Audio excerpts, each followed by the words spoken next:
शुरुआत में हमें दुनिया का सबसे बड़ा और मुश्किल शाओलिन स्कूल दिखाया जाता है। शाओलिन यानी जहाँ बच्चों को कुंफू कराटे सिखाए जाते हैं। जहाँ एक लड़का जिसका नाम फेंग था अपने आखिरी मुकाबले के लिए पूरी तरह तैयार था, जिसमें ये तय होगा कि वो स्कूल से पास होकर कुंफू और लड़ने में माहिर है या नहीं। मुकाबले के लिए वो फिर मंदिर जाता है और जो टेस्ट आज होने वाला था वो बहुत ही मुश्किल था, क्योंकि बहुत ही कम लोग इसे पास कर पाए थे। टेस्ट में फेंग को लकड़ियों की कुछ कठपुतलियों से लड़ना था, जिन्हें कुछ बहादुर वॉरियर तारों के जरिए कंट्रोल कर रही थी। पर उसे कुछ पर यकीन था कि मैं कैसे भी करके इस टेस्ट को जरूर पास कर लूंगा। अब वो जैसे इशारा करता है कि मैं तैयार हूँ, दाएं बाएं से 2 हमले उस पर एक साथ होते हैं, यानी वो कठपुतलियां उसे मारने के लिए तेजी से उसकी तरफ बढ़ती है, पर वो साइड पर हट के बड़ी आसानी से बच जाता है। पर तीसरा वार सीधा उसके सीने पर होता है, उसे पीछे हटने का मौका नहीं मिलता इस बार, लेकिन वो फिर अपनी बाजुएं खोलकर जोर से पैर को जमीन पर मारता है, जिसकी ताकत इतनी ज्यादा थी कि उसकी शर्ट फटकर हवा में उड़ जाती है। साथ ही उसका जिस्म गोल्डन होने लगता है, क्योंकि चमक रहा था। ऐसा लग रहा था जैसे उसके जिस्म पर कोई कवर आ रहा हो। अब ये कुंफू की एक टेक्निक कॉपर स्टिंग थी, जिसमें फेंग काफी माहिर था। वो कूद कर वहाँ आता है और बहुत सारी एक के बाद एक मुक्के मारकर सभी कठपुतलियों को तोड़ देता है।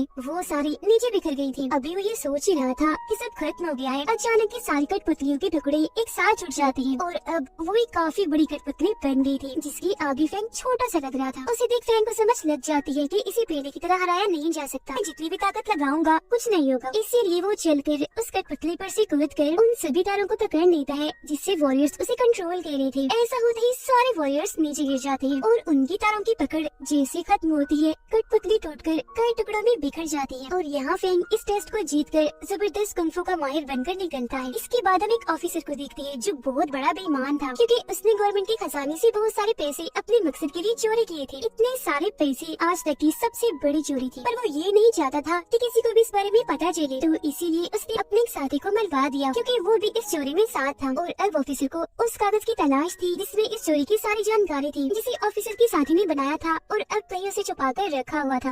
उधर फेंग गाँव आकर अपने बचपन के दोस्त से मिलता है। उनकी एक और दोस्त भी थी जिसका नाम रोंग था। अब ये दोनों जब रोंग से मिलने जा रही थी तो रास्ते में एक फाइटर को देखते हैं जो काफी लंबा चौड़ा बहादुर आदमी, लड़ने में काफी माहिर था। वो एक आदमी को मार रहा होता है। उस आदमी को बचाने के लिए फेंग उस पर हमला कर देता है, पर वो इतना ताकतवर था कि एक ही मुक्के से फेंग को दूर करता है और वो गोल गोल घूमकर जोर से नीचे गिरता है, जिससे वो समझ गया था कि ये फाइटर कोई आम तो नहीं है, बल्कि इसे हराना काफी मुश्किल है। ये फाइटर दरअसल ऑफिसर के लिए ही काम करता था। अब फाइटर जिस काम के लिए यहाँ आया था, क्योंकि वो नहीं हुआ, इसीलिए अपने घोड़े पर बैठकर वो यहाँ से चला जाता है। फेंग भी घोड़े पर बैठकर उसका पीछा करता है और अब ये लोग बाजार के बिल्कुल बीचों बीच आकर खड़े हो गए थे। अब इससे पहले कि वो लड़ाई करती, बड़ी अनन अंदाज में फेंग की मुंह में आ जाती है। वो कान से फेंग को पकड़कर घर ले जाती है ताकि वो लड़ाई झगड़ों में ना पड़े। वो पहले तो उसकी पिटाई करती है और यही कैद करके बाहर जाने से मना करती है, पर फेंग कहाँ घर में आराम से बैठने वाला था। जैसे उसे मौका मिलता है चुपके से वो यहाँ से भागने लगता है। वो कपड़े पहन ही रहा था कि तभी उसे अपनी पड़ोसी दिखती है, जो उसे देखती है चीख मार देती है। अब इससे पहले कि फेंग उसे पूछता कि तुम यहाँ क्या कर रही हो, वो लड़की बहुत सारे सिपाहियों को यहाँ आता हुआ देखती है, फौरन छुप जाती है। सिपाही फेंग के पास आकर उसे पूछती है, हाँ लड़की बताओ, किसी लड़की को देखा है इधर? पर फेंग लड़की की जान बचाने के लिए झूठ बोल देता है कि नहीं नहीं भाई, मैंने तो किसी को नहीं देखा, और उन्हें गलत रास्ता बता देता है। लड़की बाहर आकर फेंग को कहती है, शुक्रिया शुक्रिया, तुमने मेरी जान बचाई। तभी इधर रोंग और फेंग के दोस्त भी आ गई थी। रोंग जब दोनों को साथ देखती है तो दुखी होते हुए फेंग के दोस्त को कहती है, देखो जरा ये लड़की मेरे बचपन की दोस्त के साथ खड़ी है, जिसका मतलब है कि इन दोनों के बीच जरूर कुछ न कुछ तो है। अब बेचारे जलते हुए नाराज होकर वहाँ से चली जाती है, पर फेंग भी उसे समझाने के लिए पीछे पीछे चला जाता है। फेंग के दोस्त जब जा रहा था तो एक सिपाही उसे रोक लेता है और एक आदमी की तस्वीर दिखाकर उसके बारे में पूछता है कि क्या तुम इस आदमी के बारे में जानते हो, कहाँ मिलेगा ये? और वो तस्वीर रोंग के डैड की थी, इसीलिए वो छुपाता है और इनकार करता है कि मैं नहीं जानता। घर आकर उसका दोस्त ये सारी बात रोंग को बताता है कि कुछ सिपाही तुम्हारे डैड को ढूंढ रहे हैं। जिस पर वो कहती है, भाई क्यों, ऐसे कैसे पकड़ लेंगे मेरे डैड को?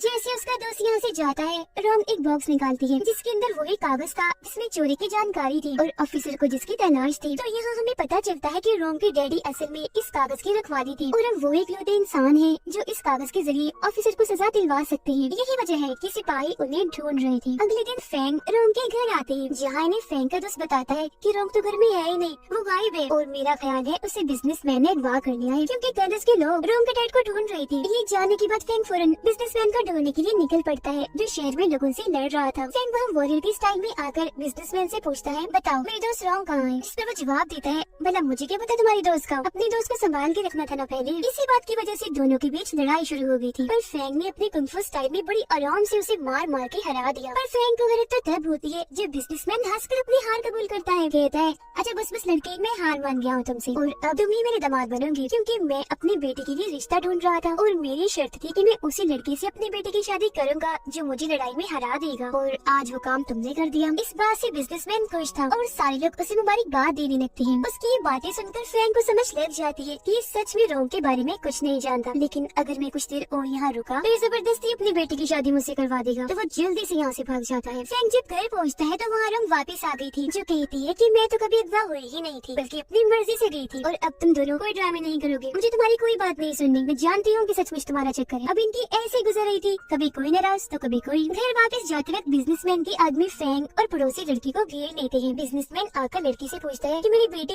इतने दिन से कहाँ गायब थी, जो सुनकर फ्रैंक को पता चलता है कि असल में ये पड़ोसी बिजनेसमैन की बेटी है और इसके लिए ही वो रिश्ता ढूंढ रहा था। अब वो यहाँ ये सच भी बता देता है कि मेरे आदमी रोम के डैड को इसलिए ढूंढ रही थी क्योंकि ऑफिसर ने ऐसा करने को कहा था, क्योंकि बिजनेसमैन ऑफिसर का आदमी था। ये सुनकर फ्रैंक को एहसास होता है कि जरूर रोम की जान को खतरा है, तो फौरन उसे बचाने के लिए निकल जाता है, पर काफी देर हो गई थी क्योंकि पहले ही रोम और उसके डैड को ढूंढकर पकड़ लिया था। ऑफिसर का सिपाही रोम के डैड से वो कागज मांगता है, पर जब वो देने से इनकार करती है तो सिपाही कहता है कि अगर तुमने ना दिया तो मैं तुम्हारी बेटी को मार दूंगा, लेकिन फिर भी उसके डैड हार नहीं मानते और अकेले उनसे लड़ने के लिए तैयार हो जाते हैं। मगर बहुत जल्द उन्हें एहसास हो जाता है कि मैं अकेला इतने सारे लोगों का सामना नहीं कर सकता, तो उन्होंने उस कागज पर अपनी बेटी की जान बचाने के लिए खुद की कुर्बानी दे दी, तलवार से अपना गला काट लिया। तभी इधर फ्रैंक आ जाता है। इससे पहले वो रोम के डैड को बचाता काफी देर हो चुकी थी क्योंकि वो मर गए थे। सारे सिपाही फ्रैंक को देखते उस पर हमला कर देते हैं, पर वो आते ही सबको मारने लगता है, किसी को मुक्का मारकर किसी को कोने मारकर दूर फेंकता जा रहा था। तो इसीलिए बचे हुए सिपाही रोम के गले पर चाकू रख के वहाँ से निकल गए थे। और तो जब ऑफिसर को पता चलता है कि मेरे मिशन में फ्रैंक रुकावट बनकर आ गया था और मेरे सिपाहियों ने वो कागज हासिल नहीं किया, तो वो फाइटर को बुलाता है और उन्हें हुक्म देता है कि कैसे भी करके फ्रैंक को मारकर वो कागज मुझे ला कर दो। अब फाइटर को ये चीज अच्छी तो नहीं लगती, पर उसे ऑफिसर के सामने झुकना ही पड़ता है। फ्रैंक को एक खत मिलता है जिस पर लिखा हुआ था कि रात होने तक वो कागज लेकर एक जगह पर आ जाओ, और अगर तुम ना आए, ऐसा ना किया तो हम रोम को मार देंगे। रात को कागज लेकर फ्रैंक बताई हुई जगह पर पहुंच जाता है। वो आराम से कागज सिपाही के हवाले कर देता है, जिससे सब हैरान थे कि इसने लड़े बगैर इतनी आसानी से कागज दे दिया। और अब जैसे सिपाहियों से खोलता है तो पता चलता है कि ये कागज तो नकली है। इसी के साथ फिर इधर फ्रैंक और फाइटर के बीच लड़ाई शुरू हो जाती है। लड़ाई में ये फाइटर के डैड फ्रैंक पर जहरीला पाउडर डाल देते हैं, जिससे उसकी शक्तियाँ तो काफी हद तक कम होती ही है, पर फाइटर के डैड भी काफी जख्मी हो गए थे।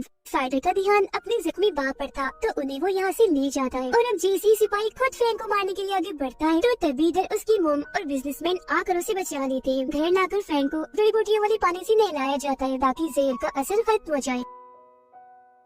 सिपाही फाइटर और उसके डैड को कहता है कि मैं तुम्हें जान बचाने के लिए आखिरी मौका देता हूँ, जाओ और जाके फ्रैंक को मार दो, वो कागज लेकर आओ, वरना हम तुम्हें मार देंगे। अब कोई रास्ता ना होने पर फाइटर अपने डैड को वहीं छोड़कर फ्रैंक को मारने के लिए निकल जाता है। फ्रैंक बिल्कुल ठीक हो गया था और अब वो उस पुतले को देखने लगता है जो रोम ने उसे दिया था। वो जैसे बटन को दबाता है, पुतला खुल जाता है और उसमें से वो कागज निकलता है, जिससे ये लोग समझ जाते हैं कि ये कागज देकर हम रोम को बचा देंगे। पर मुसीबत, ऐसी ऑफिसर को सजा नहीं मिल पाएगी। फ्रैंक को फिर फाइटर का खत मिलता है, इसीलिए वो फौरन यहाँ से निकल जाता है। जब एक दूसरे के आमने सामने आते हैं तो इनकी लड़ाई होने लगती है। फाइटर को सिपाही से धमकी मिली थी, इसीलिए वो खूब ताकत लगाकर फ्रैंक से लड़ता है, पर उसे हरा नहीं पाता। लेकिन फ्रैंक भी उसे यहाँ मारता नहीं, जिंदा छोड़ देता है। घर आकर फाइटर देखता है कि मेरे डैड मर गए हैं, तो वो काफी दुखी होकर रोने लगता है। उधर फ्रैंक का दोस्त ऑफिसर के घर के बाहर पहुँचता है और कहता है कि मेरे दोस्त रोम को छोड़ दो, बदले में मैं तुम्हें वो कागज दे देता हूँ। उसकी इस बात पर जख्मी रोम को लाया जाता है। उसके चेहरे और कपड़ों पर खून लगा हुआ था, जिससे साबित होता है कि उस पर काफी जुल्म किया गया है। उसका दोस्त अब जैसे कागज देता है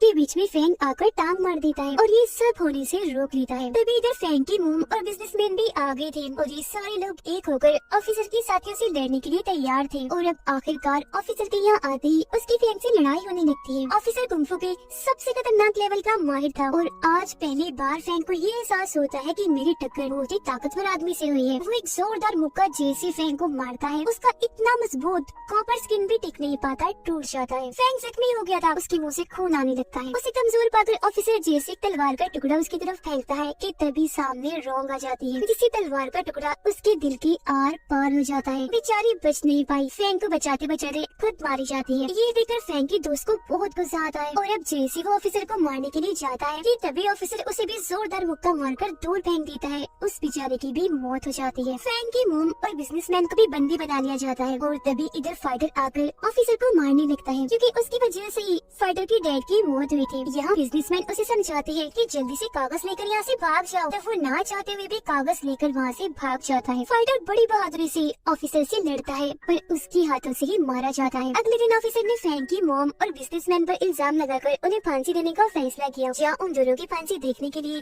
शहर के बहुत सारे लोग इकट्ठा हो गए और अब फैंग के पास कागज को सबके सामने लाने के अलावा और कोई रास्ता नहीं था। वो फांसी वाली जगह पर जाकर बताता है कि ऑफिसर ने सरकार के खजाने से बहुत सारा पैसा चुराया, इससे पहले भी इसने बहुत सारे गलत काम किए, देखो इसके खिलाफ मेरे पास सबूत भी है। उसकी ये बात सुनकर सब ऑफिसर के खिलाफ नारेबाजी करने लगते हैं। ये देखकर ऑफिसर को बहुत गुस्सा आ गया था, क्योंकि अगर राजा को उसकी चोरी के बारे में पता चल गया तो वो उसे फांसी की सजा दे देंगे। तो वो अपने सिपाहियों को भीड़ पर हमला करने के लिए कहता है, लेकिन तभी इधर बिजनेसमैन के सिपाही भी आ जाते हैं और अब इन दोनों ग्रुप्स के बीच काफी बड़ी लड़ाई छिड़ जाती है। इधर दूसरी तरफ फैंग और ऑफिसर एक बार फिर आमने सामने आ गए थे और लड़ने लगते हैं, लेकिन इस बार फैंग ने अपनी ताकत के साथ साथ दिमाग का भी इस्तेमाल किया। वो जैसे एक रस्सी खींचता है, बड़ी सी लकड़ी सीधा जाके ऑफिसर के सीने पर लगती है, जिससे वो जख्मी हो गया था। उसे कमजोर पड़ता देखकर फैंग ने एक के बाद एक उस पर मुक्कों की बारिश कर दी और आखिर में कॉपर स्किन वाला मुक्का जैसे उसे मारा वो काफी दूर जाके गिरता है, जिससे अधमरा हो गया था। बाहर ऑफिसर के सिपाही भी हार गए। तभी इधर राजा अपनी पूरी फौज के साथ आ जाते हैं। फैंग उन्हें वो कागज दिखाता है और ये बात साबित हो जाती है कि उसने खजाने की चोरी की थी, जिस पर राजा ऑफिसर को कैद करवा देते हैं फांसी देने के लिए। अपनी इस जीत से सारे लोग काफी खुश थे। यहाँ पड़ोसी लड़की फैंग के काफी पास खड़ी थी और गले छिड़क जाती है, जिससे हम समझ पाते हैं कि फैंग भी उसे पसंद करने लगा था। और इसी के साथ ये शानदार कहानी इधर ही खत्म हो जाती है।